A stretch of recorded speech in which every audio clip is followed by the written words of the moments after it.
Yes. Welcome. Thanks for being here. This is the ASO concert series. This is our second week. We've got a really great program today.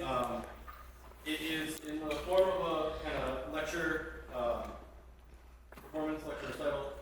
So you'll see some PowerPoint and discussion as well as some performance, and also some volunteers. So if you're interested in seeing yourself, you have that opportunity. So as a result, we normally have these QR codes in the back with the artist information and the program for today. Since it's a range of topics, that's just access to the flyer. So we'll kind of do things in real time here. But if you are here already, thank you. You know this is the ASO series. A couple of things about that. They happen almost every Tuesday from 1 to 2 p.m. There's 7 total this semester. They're all free. And you all know this because you're here. So thanks again. In addition, if you are interested in the AMP program, joining Applied Music, you can find information for that as well as our ASO concerts eventually through the program, but as of right now, the fastest way to do that is through the Instagram page. So if you are not already following LAPC Music on Instagram, go ahead and pull up that page and follow it. It'll give you the most updates in real time.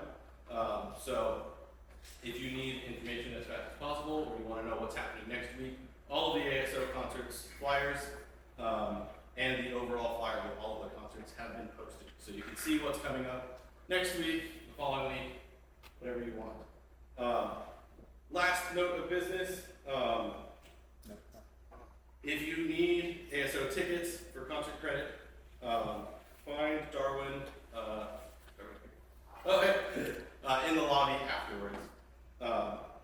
And then lastly, who's today's guest? So today we have David Katz. He is studying piano performance at CSUN. He's a first-year transfer, transferring from Moore Park. And he's put together this presentation on dealing with performance anxiety, different ways of combating it. He's also got a STEM background, so it's a very unique perspective that is useful, even if you've done some of this in music. It's a little bit of a different approach than you might have seen previously. So I'll let him speak a little more on behalf of it to make sure we have enough time. So please welcome David Katz.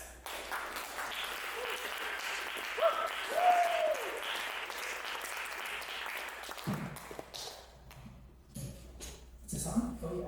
Hi guys, how's it going? Yeah. Got a few people here. Let's pull up this presentation and let's get started. We don't have that much time. So I'll try to run through this.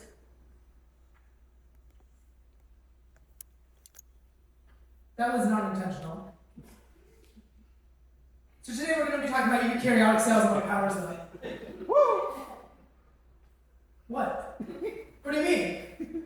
You came for this, right? Yeah, of course. Woo! Of course, that's right. That's what I like to hear. Now normally, that'd be a pretty bad wrench in the speech. I would probably just want to fall through the floor and never see you guys again. And hopefully never come back. But fortunately, oh my god, what is this? Yeah. There we go. Alright. So, MPA, Music Performance Anxiety, a New Perspective, by me, a totally unqualified, not psychologist, but professional or becoming professional pianist. So, what I have today is more of a different way to view how we approach performance that you can use not just on the stage for music, you can also use this in live theater, in any sort of show that you do. Maybe you're a puppeteer and you do puppet shows. There are, I guess, countless ways to apply what I'm going to be talking about today. So, without further ado, let's get started. So, Professor Good talked a little bit about who I am, but I am an undergraduate at CSUN. Yes, I'm still an undergrad, even though I look like a grad student. studying piano performance with Dr. Rachmaninoff at CSUN. Newly elected president of the piano club, thought I'd put that in there because we have a piano club.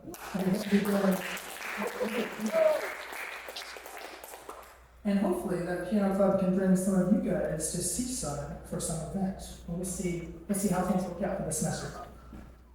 And an aspiring musician, which I assume most of us in this room are also musicians or going to school for music. And aspiring in every sense. I perform, I teach, I compose, and now I'm lecturing on anxiety. So, imagine, I'd like to paint a picture for you guys. Imagine that this is a panel of 3 judges. I'm walking into this hall, very much like this one, except the audience, it's completely dark. There's no one in the audience. The judges are sitting up on the stage, and they say, all right, welcome, David. You're going to be playing some repertoire for us.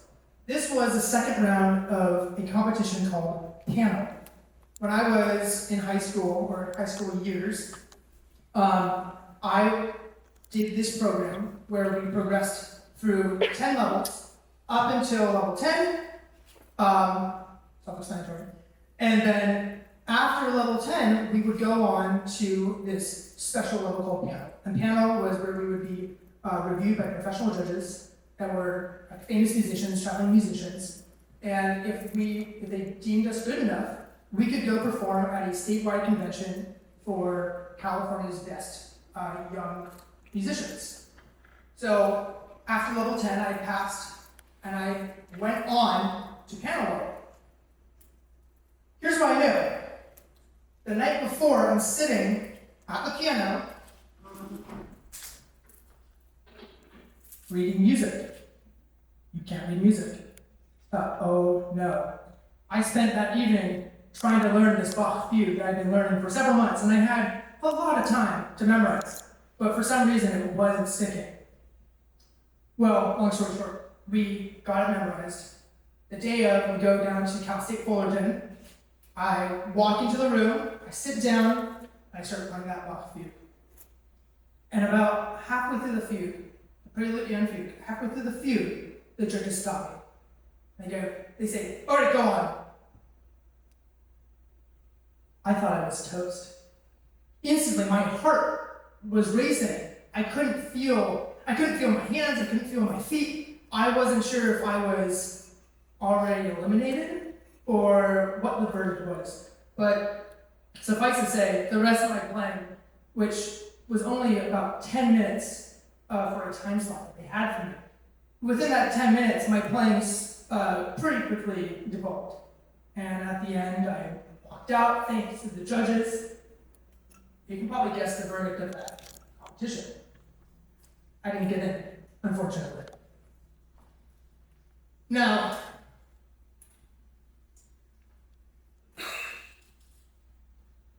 by show of hands, how many people here are musicians? Nice. By show of hands, how many people here are studying music at Peters College? Nice. Okay. So that slide pretty much answers itself. You're musicians, I'm a musician. We all struggle with this thing called performance anxiety. Now, a lot of us may also have generalized anxiety. No, this is completely different. Music performance anxiety for the uninitiated, which there should be very few of you.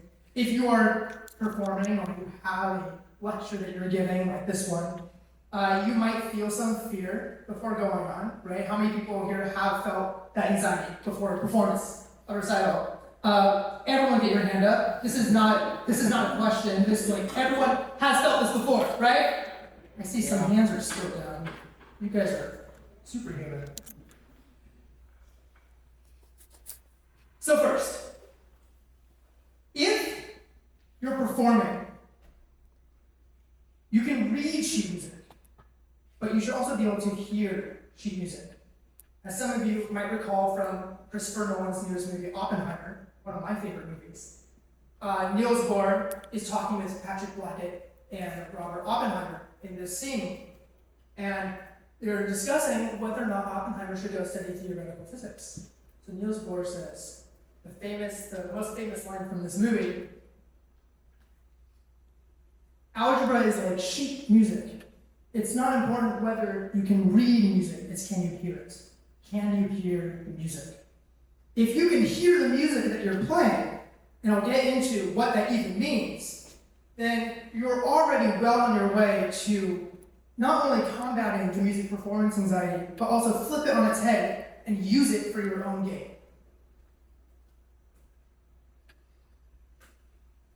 Music is a conversation. It's not just us performers going to the piano and performing, and then, what, you all clap and then I walk off stage? No. Music is something that we're sharing with you. Any of you, well, all of you who raise your hands for whether or not you've had anxiety before a performance, that means you have shared something with this audience. And whether you know it or not, or whether you like it or not, it's a fact that we have to face. But I think as you face that fact, a lot of what comes up about performance anxiety will feel a lot less inhibiting. You can't see it behind the piano, but it says, but how? Let's try an experiment. Oh boy. I don't remember if this is... Okay. Let's try an experiment. I have here some music. I'm going to play this music for you.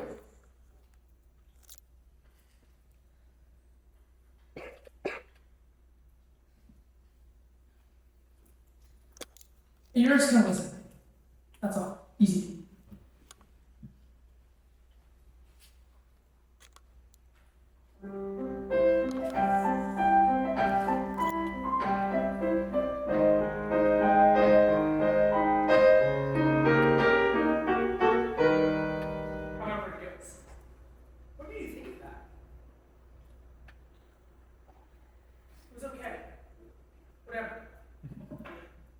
Now, what if I told you that this is a very famous song called Peter and the Wolf by Prokofiev? And this is a story about Peter and animals and a wolf on a farm. Now I want you to listen to this theme as Peter is, let's paint the picture of Peter running through a meadow. And this is him jumping out into the meadow, there are birds singing, the sun is shining, the grass is green, and this is his theme.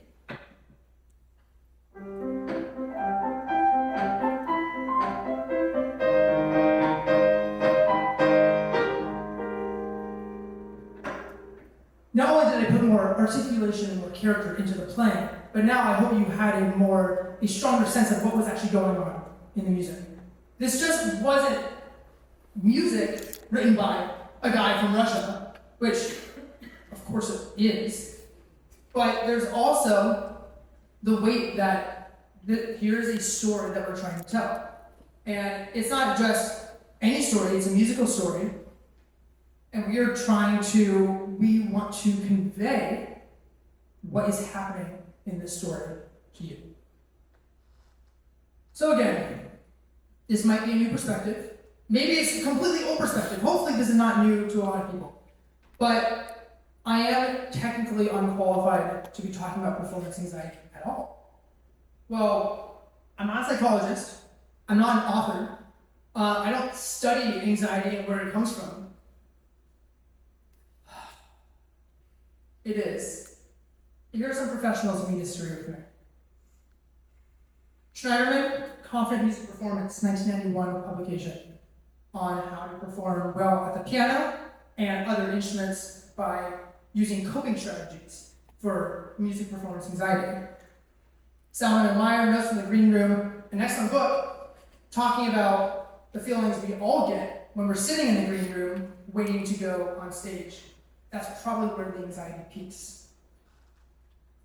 Greed and Galway, The Inner Game of Music. This is a very interesting book, and it talks about something called the two selves. Self one, which is very rational. Self one wants you to play well. Self two is the creative. Self one is kind of like left brain, and self two is kind of like right brain. Self two is a very good musician. Self one doesn't think so. Self one wants to be perfect. Self one wants to be so good and so incredible that self one actually inhibits self two from doing any work at all, any real good work at the piano or at the instrument of choice. But we're not talking about these two selves either. The usual thought patterns, some of these might seem familiar to you.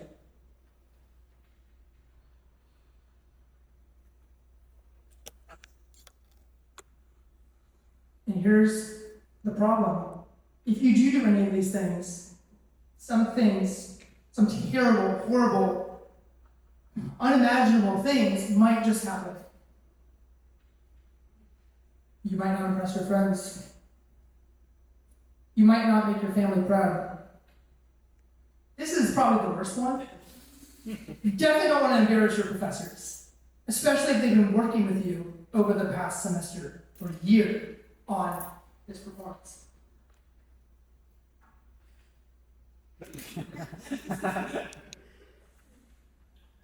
I think we've all had this experience. The verdict? You're cooked. This is it. This is the end. And before that piano performance, I thought I was cooked. Now, fortunately, none of my friends were there. My family didn't come down with me to Fullerton. My professors weren't there, and I wasn't looking to go on a date with anyone who was at that performance. But still, felt pretty good. Now, performance anxiety, the second main point, besides seeing music as a conversation, performance anxiety is really just mislabeled energy. If you have the energy, if your body's reacting to something that's going to happen in the future with, oh my God, I don't know what to do, you start shaking, where's that shaking coming from? It's got to be energy. If you're sitting at the keys, just keys for example, by the way, how many of you here are pianists? Okay, a fair few. So for anyone else, maybe you're playing saxophone or clarinet or some other instrument and your fingers are shaking as you're holding the instrument. I mean, if I'm sitting at the piano and I'm trying to press down the pedal, and trying to emphasize this, it's not this bad, but sometimes it feels like it. I mean, how am I supposed to play when my whole body's vibrating? But again, that's energy. So, again, I don't study physiology. I can't tell you exactly where this energy comes from. All I know is that we should put this to good use. The difference between music performance anxiety and a little known thing we all love called storytelling is, just kidding, there's nothing. There's literally nothing between that separates performance and storytelling. Again, if music is a conversation, in a conversation you can tell a story. Who here loves stories? Get your hands up. Come on. We're human and we love stories.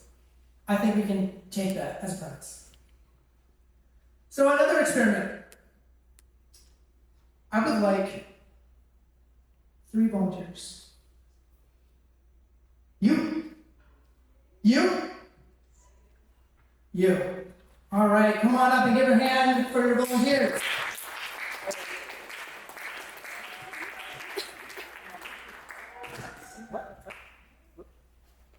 Assuming there's a way to get up.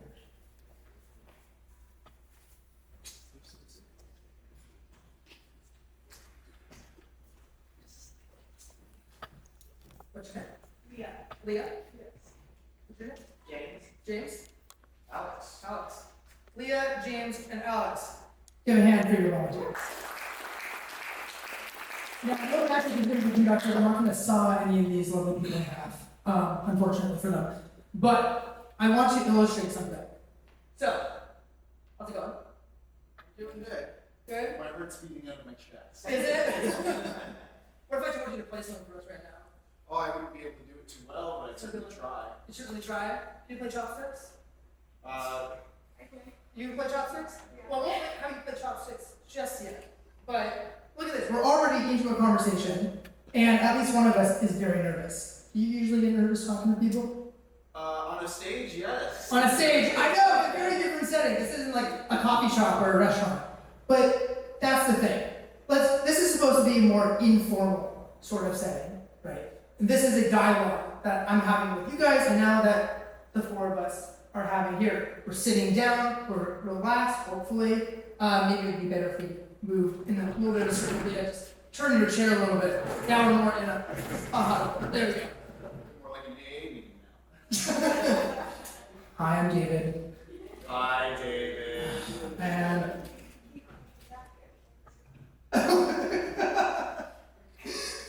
so already something changed. Maybe you could see it, maybe you heard it, but we shouldn't be nervous when we're talking. Again, it's very hard to ask you to do this, and most people, especially at Toastmasters meetings, would probably say, just imagine the audience isn't there. Or imagine that the entire audience is super embarrassed because they're all naked. It's okay, don't worry. And, or maybe you're talking and you want to focus on one person at a time. Right? Now, let's jump into something. Did something interesting happen to one of you today? Anything. Can be literally anything. I accidentally voice crossed. Oh! With voice leading, we were learning, my mind is blanking. We were learning how to resolve seven diminished six chords to one chords, and I accidentally crossed the voices, which is one of the things that you're really told not to do, and I was really embarrassed about it. That's all. It's certainly embarrassing, isn't it? Now, I want you to take that same story. Instead of telling a story, which I kind of am jumping ahead here. Phase 2 is we jump from a conversation to a story. Now let's listen to a story, which we also did just by hearing. That wasn't a conversation, it was more of a one-sided monologue. But again, the point is that we're building up from a conversation into a piece. Leah, how comfortable do you feel with playing chopsticks? I can do it very basically. Do it very basically. That's all we need to hear. Okay. Give a hand for Leah, everyone. Now, before we start, I want to point out something. You all are sitting in the same positions that you were. We're all sitting in the same way. Alex and James and me here. We're just sitting as though Leah was also sitting here with us. But instead, Leah decided that she wanted the chopsticks, and she's sitting at the piano. Now we're going to react the same way or hopefully react the same way that we reacted to her story about voice crossing, which I do not condone. I have to say that legally. Okay.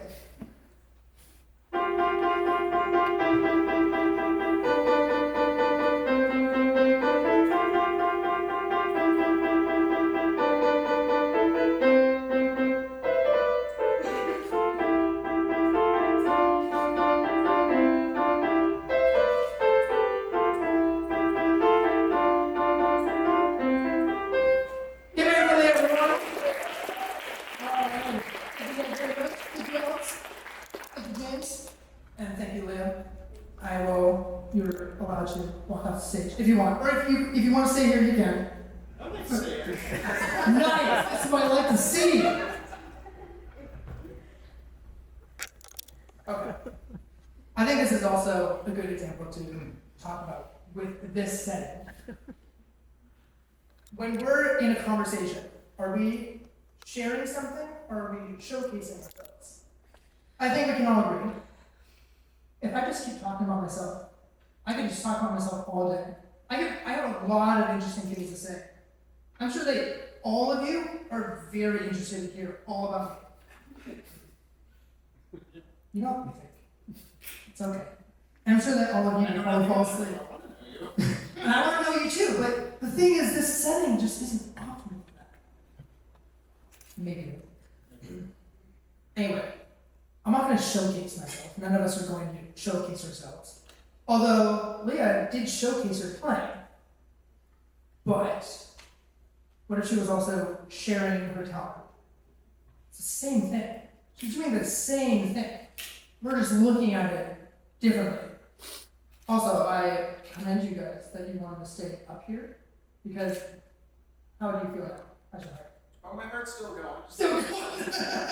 Hey, it's calmed down a little bit. Okay, good. Well, that's really easy. I prefer enjoying where I'm at and worrying about what's going to happen. Well, hopefully nothing's going to happen to you up here. Hopefully. When you showcase, you have a unique voice because you're talking about yourself. When you're sharing, you have something to share with the world, with an audience, with your friends, sitting around a table at a coffee shop or on a stage. How did we get here?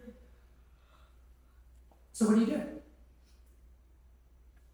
Well, what did the historical books do? There's a lot of stories. Again, if you want to sit down, you can, but feel free to stay up here. There's a lot of people in history, composers, musicians, performers, that have struggled with the same kind of performance anxiety that we're talking about today. For example, for anyone who knows, this is not a real lecture, so I'm not going to ask, I'm not going to grade you on this. But does anyone know when Beethoven died? Around what time? At the beginning of the Romantic era.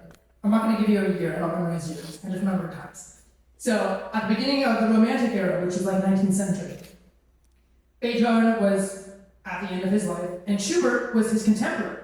Now, Schubert actually was a very pivotal figure in overturning the classical traditions of music and ushering in this new Romanticism, which consisted of a lot of rubato and expression and dynamics, very different from Mozart, which a lot of Mozart pieces don't use pedal. There's some dynamics, but there's not as many gradual changes from soft to loud to soft to loud and so on and so forth. And there's definitely not rubato. If you're playing rubato in a Mozart piece, you might as well just get out. You might as well just get off the stage. No one is going to stand for that. And as you might expect, or maybe you wouldn't expect this, Schubert and Beethoven didn't like each other very much. Actually, Schubert didn't really like him, but he was too shy to go and approach Beethoven. So we don't actually know what Beethoven would have said to the young Schubert. We also know that, unfortunately, Schubert didn't live very long. He died around 37, and he never had a real job. But the thing is, he wrote a ton of pieces. And all that he was writing in his pieces, sometimes he would write several pieces in a single day. And he would go into the wilderness and write and be alone. He was literally pouring out his soul into this music. What do you think resulted from that music? It's his own unique voice that he's trying to share. He's trying to get it out. He was writing so much. I mean, who knows what would have happened if he lived another 37 years? I mean, the fact that he even lived only 37 years and published as much as he did is pretty incredible. Some of you might know stories about Frédéric Chopin and his adventures in Paris. But when it comes to his contemporaries, there's a book I enjoy by a music critic named Harold Schomburg, who's kind of the inspiration for this whole talk, actually. And he writes about Chopin being in Paris and meeting Kalkbrenner and Mendelssohn and Schumann and Clara Schumann, who everyone at the time seemed to really enjoy. I'm sure Robert Schumann was very thrilled with the fact that everyone wanted to get with his wife. Chopin didn't actually like performing. It was recorded in confidence, or as far as we know, that Chopin confided in his then friend, later rival, Liszt, that he doesn't like performing. He doesn't like the look of the audience on him. And even though he was a great pianist, possibly the greatest pianist and one of the greatest musicians who ever lived, he only performed about 30 public concerts. Now, again, he died at 39. I guess he wanted to follow in the footsteps of Schubert. Not like Schubert was the trendsetter or anything. But he didn't particularly enjoy this. So, in regards to sharing and showcasing and finding your unique voice, Chopin may not have performed very much, but he certainly had a unique voice. And Kalkbrenner met Chopin and wanted to teach him and said, "You have such genius. I want to teach you. I would love to just spend the days cultivating your musicianship." Now here comes Felix Mendelssohn. Mendelssohn is, we'll say, a peer of Chopin, and definitely not a friend of Kalkbrenner. In fact, Mendelssohn detested Kalkbrenner. Mendelssohn goes to Chopin and says, "You can't study with this guy. He's going to teach you completely different ways of playing. You're going to lose your musicianship. You're going to lose your unique voice." So, reason prevailed. Chopin did not study with Kalkbrenner. I'm sure Kalkbrenner was not very happy about this outcome. Mendelssohn hated Kalkbrenner, and I don't know how well he cared for Chopin, but all's well that's ending well. Now, some of you might know the name Glenn Gould. Okay, less than you probably know the name Glenn Gould. He was a 20th century pianist, pivotal in his expression of Bach. He viewed the piano as an instrument purely for counterpoint, which for most of us in here, since most of us here are not actually pianists, we can't actually do counterpoint without having another musician by us playing another part. But Gould saw the piano and he said, "You can play multiple voices on that. Let's express those voices in different ways." So he goes to his teacher, Alberto Guerrero, and he's playing some Bach. And Guerrero says, "Son, you can't do that." Gould says, Gould was a very eccentric, very interesting guy. He says, I don't know if he actually said this, make me. Everyone knows Prelude in C major by Bach. The beginning opens like this.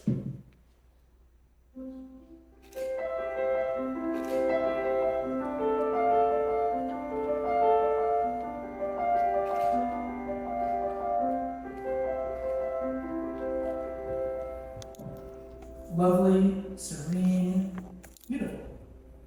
Here's Gould.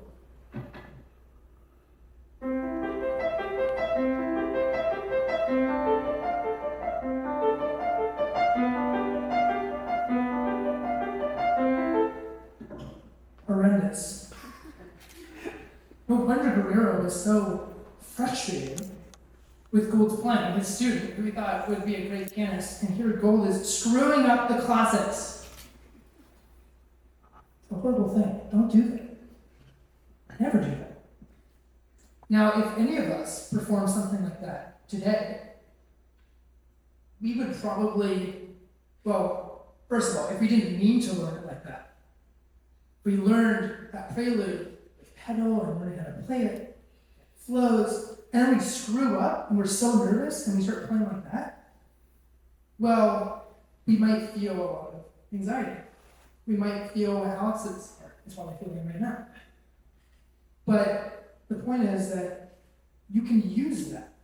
Sometimes it's appropriate to take the unique voice that you have, mistakes and all, hello jazz players, and use that in your performance to tell me you have a unique voice. Who knows, you might come out on top and be celebrated for your mistakes, which you might see as mistakes, but other people might see as a very unique contribution to the field of classical, jazz, and modern music. So how do we bridge the gap during downtime? A couple questions we should ask about any piece that we're playing. After you've learned the piece and you're confident playing it well enough, there's always going to be that moment where you're playing without the music and you mess up. And you think, how could I have messed up? That's a different story. That's not the talk that you're here to listen to today. The question here is, well, first of all, what piece is this? Okay, it's a prelude in C major by Bach. You want to talk about this. What's the big deal? Who wrote this? I just said Bach wrote this prelude in C major.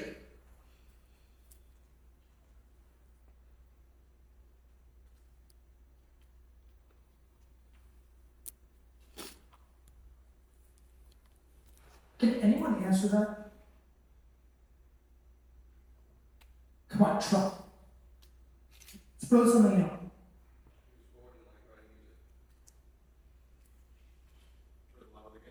For the love of the game. He was bored and loved writing music. These are answers. But what if we actually knew the real reason? What would that give us in this image of Bach's prelude in C major? It wouldn't be just some boring Bach work. Okay. For the Bach aficionados here, I'm so sorry. I should not have said that on camera. But for a lot of us, we learned that piece in elementary years of learning to play the piano. So it's understandable that something like that would seem a bit basic, a bit boring. If we played it over and over and over again, why would we care about how it's written or why it was written? I think if you answer that question, if you're able to go back behind the veil and learn not just what the piece is, who wrote it, and why it was written, but also like, what's the historical context surrounding this piece, you will not only gain a greater sense of appreciation for the music, but you'll be able to express it. And that's what this is all about. This is all about expression. Now you are ready to begin a dialogue. You, the performer, can deliver your music with this unique voice that is informed from the research and the questions that you answered, and your audience is sure to love you all the more for it. And if they don't, take them out of the theater. They don't want them. That's all this is, a dialogue with the audience, and performance is no different. I mean, this dialogue, this monologue that I'm having with you, and this dialogue that I'm having with Alex and James and Leah, this is no different from performance. That's one of the core points here. So to sum it up, assuming that I put that slide next, I did. Look at that. Music is a conversation. That's all it can be summed up to be as, and it's probably better that we look at it that way. Because if you're not nervous during a conversation, why would you be nervous when you're playing music? Anxiety is energy. We know this. It's much, much easier said than done. I know. And you should probably go see a psychiatrist if it gets really bad. But when it comes to the anxiety and the stress that comes from preparing for something, anything, even the performance anxiety I felt before giving this talk last night and this morning, it's still energy. And learning how to use that is crucial to, I think, anyone's success in, I shouldn't say combating anxiety. This isn't about combat. That's my 15-minute timer. It's about using what's given to us.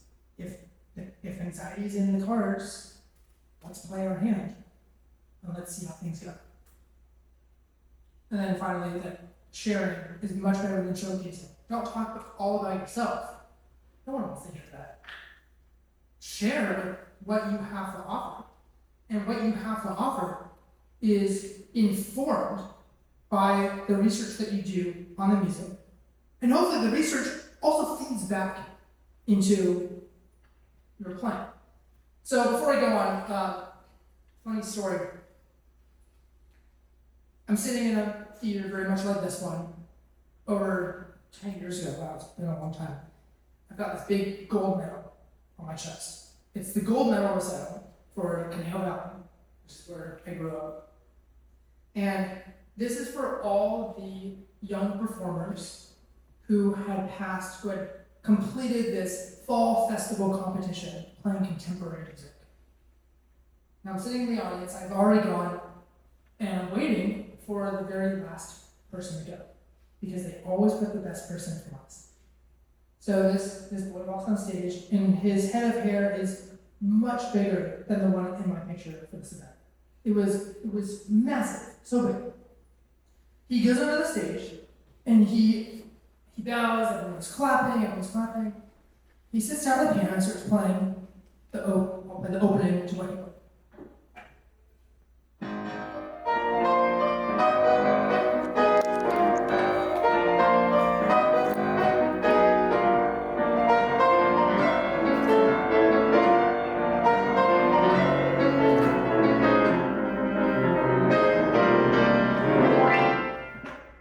Now, that mess up at the end certainly wasn't intentional, but that was to highlight something. Now, it did happen. To highlight that in the middle of this piece, the piece itself suddenly morphs, it changes. And it was like this new, unique voice coming out of the piano. I thought, well, that's interesting. But, at the time I thought, wow, this is just this really great jazzy piece. And never heard this before, so I have to assume this was the piece. So I go up to this guy afterwards and said, "That was awesome. What was that?" And he looks away from me for a second, looks down, and it was some piece by Capucin, but I forgot half of it and just improvised most of it. What? Now, granted, his improvisation for that piece was so good, and I can't find a recording of it anywhere.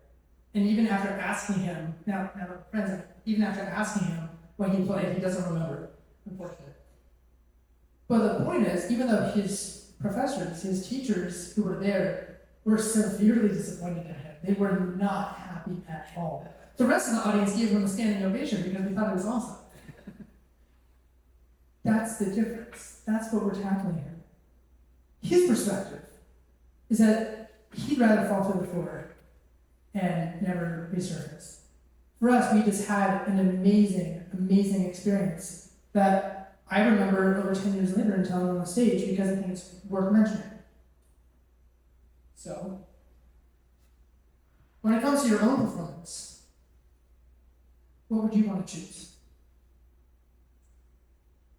Oh, I forgot about this. I think we have time. I'd like to have you three take a seat now. Thank you for sitting up here. Give a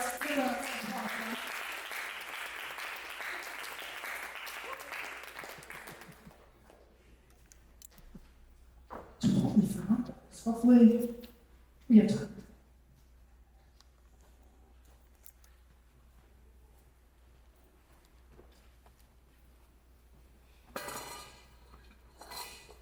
A couple months ago, I gave my first public concert in about 6 years. After going through COVID, I didn't perform, obviously. And for a while after COVID, I wasn't feeling up to perform. So this summer I decided, you know what, let's perform, let's do something, let's share a story. Let's not just showcase our talent, or whatever people call it. So I sat down and before this concert, decided to compose something. Why not? Just try it. And it came out pretty good, I think. Now, again, I could have just sat here at the piano and said, hey, I have this composition, I'm gonna play it now, enjoy. But what I want you to take away from this piece is that it took inspiration from the composers I mentioned in this talk. It took inspiration from Bach, from Beethoven, from Chopin, and tried to amass them into this conglomerate of musical history and development over the past 300 or 100 years. I'm going to play for you what I've dubbed as, well, here I have written it as a prelude fantasy, but it's a prelude in E major. And again, to answer the question of what is this piece, the prelude is a very short piece. It deals with a couple ideas in a very condensed format. That's all this was. But instead of giving you an image, I'd like you to imagine what you think is happening here. And it would almost be better for you to think of some memory. Let's call it, think of something like a happy memory that happened to you in the past month. Like something that just stands out. It's kind of the vibe that I want to evoke in this. Now hold that memory in your mind.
One last note. The whole point of this talk and what everything that this talk was revolving around is part of this personal project that I started this summer called Katz Conservatory. The whole point of this, it's kind of already there. But to highlight it again, this is about all of you musicians, connecting you with our local communities. I'm a musician connected with this community. All of you musicians may be connected with CSUN's community, or a neighborhood block party recital, that sort of thing, or house concerts, chamber music. All that stuff, that's contained within Katz Conservatory. So the concert over the summer was the trial run to see how well this would work. And I'm pleased to announce we have another concert coming up on October 25th. Tickets will be released soon. It's going to be a small house concert. But if you'd like to see me again, you can show up there. Thank you very much.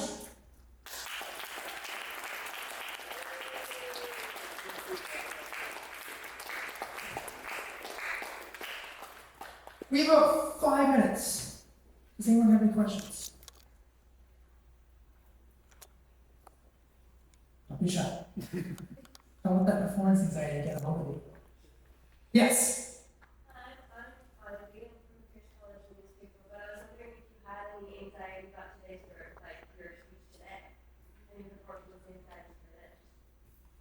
Absolutely. I don't know if I should be saying that, admitting to that, after this concert, or after this lecture performance, but absolutely. And there are different ways that manifests, and I'll be completely transparent. I have not eaten since dinner last night, because I've been thinking, oh boy, I don't know what I'm gonna do. A lot of that, some of this anxiety comes from not being sure about what you've prepared, if it's going to be good enough. I think that's something that a lot of us can relate to. You have a piece memorized, you have a piece that you can perform, but you're really not sure if you'll be able to go the extra mile. So that residual anxiety, I think, is even easier to convert into a different sort of energy and utilize it for performance, because it's at that point, it's just superfluous. If you're nervous about what you have, at least you have something. Now take that energy and go. So to answer your question, yes, but I feel like I use it effectively. Yes? Who did you listen to that made you think I want to do this music stuff for my life now? That's an excellent question. I wish I could answer you. What made you decide to? I know you're a pianist, so I was interested in knowing how you got into speaking and creating this most fun character.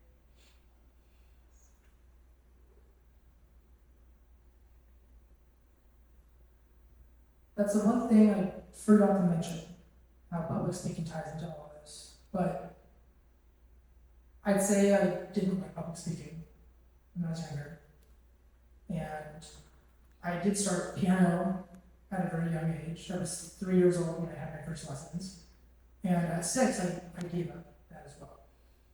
For a year, I didn't practice.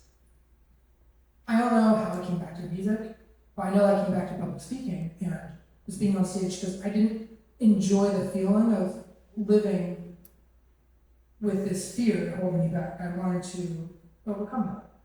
I think it's fair to say that now I have overcome it, but the whole point of, the whole point of doing that is so you feel more at ease. You're able to jump into new situations and you have the energy to do it. You don't let yourself get in your own way.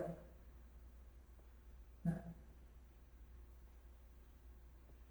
All right. Thank you very much, guys.